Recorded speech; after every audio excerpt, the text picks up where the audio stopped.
No princípio era aquele que é a palavra. Ele estava com Deus e era Deus. Ele estava com Deus no princípio. Todas as coisas foram feitas por intermédio dele. Sem ele, nada do que existe teria sido feito. Nele estava a vida, e esta era a luz dos homens. A luz brilhava nas trevas, e as trevas não a derrotaram. Surgiu um homem enviado por Deus, chamado João. Ele veio como testemunha para testificar acerca da luz, a fim de que por meio dele todos os homens crescem. Ele próprio não era a luz, mas veio como testemunha da luz. Estava chegando ao mundo a verdadeira luz, que ilumina todos os homens. Aquele que é a palavra estava no mundo, e o mundo foi feito por intermédio dele, mas o mundo não o reconheceu. Veio para o que era seu, mas os seus não o receberam. Contudo, aos que o receberam, aos que creram em seu nome, deu-lhes o direito de se tornarem filhos de Deus, os quais não nasceram por descendência natural, nem pela vontade da carne, nem pela vontade de algum homem, mas nasceram de Deus. Aquele que é a palavra tornou-se carne e viveu entre nós. Vimos a sua glória, glória como do unigênito vindo do Pai, cheio de graça e de verdade. João dá testemunho dele. Ele exclama: Este é aquele de quem eu falei, aquele que vem depois de mim. É superior a mim, porque já existia antes de mim. Todos recebemos da sua plenitude graça, graça sobre graça. Pois a lei foi dada por intermédio de Moisés, a graça e a verdade vieram por intermédio de Jesus Cristo. Ninguém jamais viu a Deus, mas o Deus unigênito que está junto do Pai o tornou conhecido. Este foi o testemunho de João, quando os judeus de Jerusalém enviaram sacerdotes e levitas para lhes perguntarem quem ele era. Ele confessou e não negou, declarou abertamente: Não sou Cristo. Perguntaram-lhe. Então quem é você, Elias? Ele disse: Não sou. É o profeta? Ele respondeu. Não. Finalmente perguntaram: Quem é você? Dê-nos uma resposta para que levemos aquele que nos enviaram. Quem disse você acerca de si próprio? João responde com as palavras do profeta Isaías: Eu sou a voz do que clama no deserto. Faça um caminho reto para o Senhor. Alguns fariseus que tinham sido enviados interrogaram-no: Então por que você batiza, se não é o Cristo nem Elias, nem o profeta? Respondeu João: Eu batizo com água, mas entre vocês está alguém que vocês não conhecem. Ele é aquele que vem depois de mim, cujas correias das sandálias não sou digno de desamarrar. Tudo isso aconteceu em Betânia, do outro lado do Jordão, onde João estava batizando. Vejam, é o Cordeiro de Deus, que tira o pecado do mundo.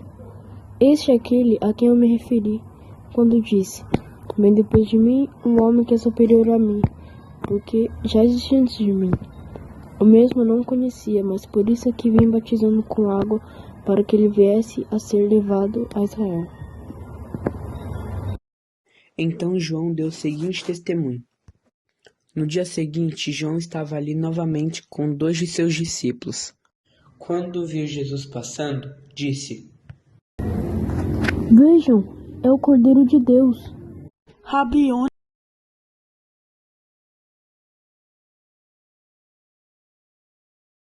que significa mestre. onde está hospedado?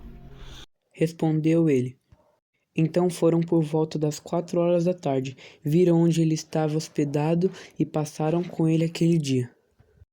André, irmão de Simão Pedro, era um dos 2 que tinham ouvido o que João dissera e que haviam seguido Jesus. O primeiro que ele encontrou foi Simão, seu irmão, e lhe disse: Achamos o Messias.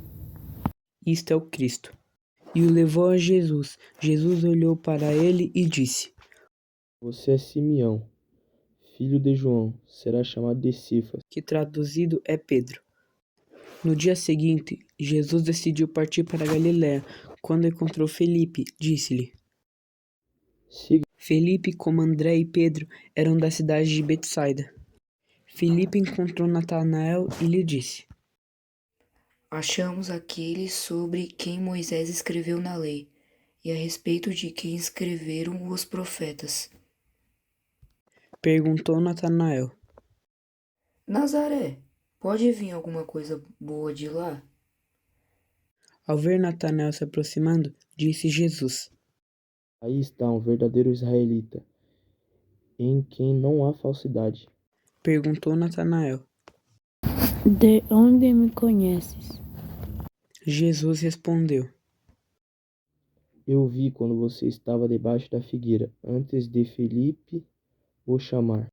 Então Natanael declarou: Jesus disse: Você crê porque eu disse que eu vi debaixo da figueira.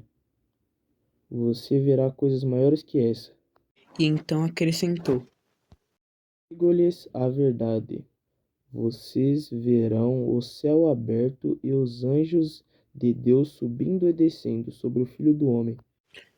No terceiro dia, houve um casamento em Caná da Galiléia. A mãe de Jesus estava ali. Jesus e seus discípulos também haviam sido convidados para o casamento. Tendo acabado o vinho, a mãe de Jesus lhe disse: Eles não têm mais vinho. Respondeu Jesus: Que temos nós em comum, mulher? A minha hora ainda não chegou. Sua mãe disse aos serviçais: Façam tudo o que ele mandar. Ali perto havia 7 potes de pedra, do tipo usado pelos judeus para as purificações cerimoniais. Em cada pote cabiam entre 80 e 120 litros. Disse Jesus aos serviçais, Os potes com água. e os encheram até a borda. Então lhes disse: Agora levem um pouco ao encarregado da festa. Eles assim fizeram.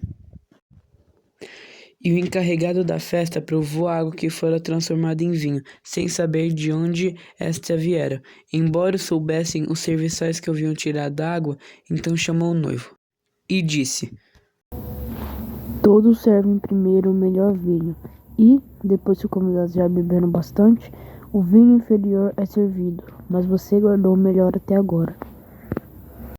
Este sinal milagroso em Caná da Galiléia foi o primeiro que Jesus realizou. Revelou assim a sua glória e os seus discípulos creram nele. Depois disso, ele desceu a Cafarnaum com sua mãe, seus irmãos e seus discípulos. Ali ficaram durante alguns dias. Quando já estava chegando a Páscoa judaica, Jesus subiu a Jerusalém. No pátio do templo, viu alguns vendendo bois, ovelhas e pombas, e outros assentados diante de mesas trocando dinheiro.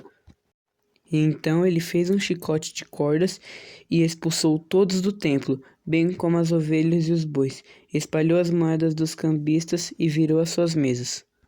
Aos que vendiam pombas, disse: Tirem essas coisas daqui. Parem de fazer da casa do meu pai um mercado. Seus discípulos lembraram-se que está escrito: O zelo pela tua casa me consumirá.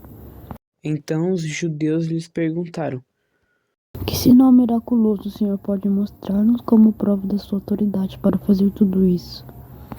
Jesus lhes respondeu: Destruam esse templo e eu o levantarei em 3 dias. Os judeus responderam: Este templo levou 46 anos para ser edificado e o Senhor vai levantar em 3 dias?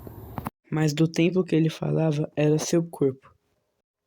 Depois que ressuscitou dos mortos, os seus discípulos lembraram-se do que ele tinha dito. Então creram na Escritura e na palavra que Jesus dissera. Jesus não se confiava a eles, pois conhecia a todos. Não precisava que ninguém lhe desse testemunho a respeito do homem, pois ele bem sabia o que havia no homem. Havia um fariseu chamado Nicodemos, uma autoridade entre os judeus.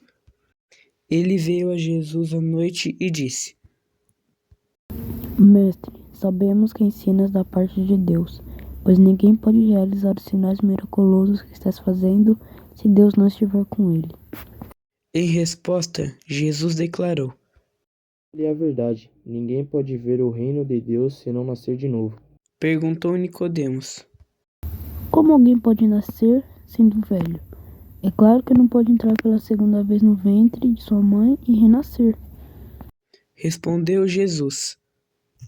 Digo-lhe a verdade, ninguém pode entrar no reino de Deus se não nascer da água e do Espírito.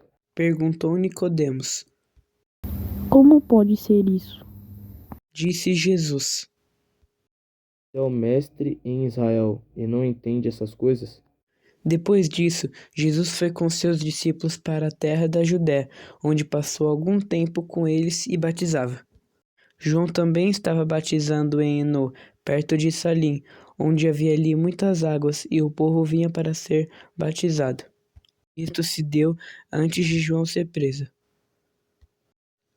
Surgiu uma discussão entre alguns discípulos de João e um certo judeu a respeito da purificação cerimonial. Eles se dirigiram a João e lhe disseram: Mestre, aquele que estava contigo no outro lado do Jordão, do qual testemunhaste, está batizando, e todos estão se dirigindo a ele. A isso João respondeu: Uma pessoa só pode receber o que lhe é dado do céu. Vocês mesmos são os testemunhas do que eu disse. Eu não sou o Cristo, mas sou aquele que foi enviado adiante dele. A noiva pertence ao noivo, o amigo que presta serviço ao noivo e que o atende e o ouve. Enche-se de alegria quando ouve a voz do noivo. Esta é a minha alegria, que agora se completa. É necessário que ele cresça e que ele diminua, e que eu diminua. Aquele que vem do alto está acima de todos. Aquele que é da terra pertence à terra e fala como quem é da terra. Aquele que vem do céu está acima de todos. Ele testifica o que tem visto e ouvido, mas ninguém aceita o seu testemunho. Aquele que o aceita confirma que Deus é verdadeiro, pois aquele que Deus enviou fala as palavras de Deus, porque ele dá o Espírito sem limitações. O Pai ama o Filho e entregou tudo em suas mãos. Quem crê no Filho tem a vida eterna. Já quem rejeita o Filho não verá a vida, mas a ira de Deus permanece sobre ele.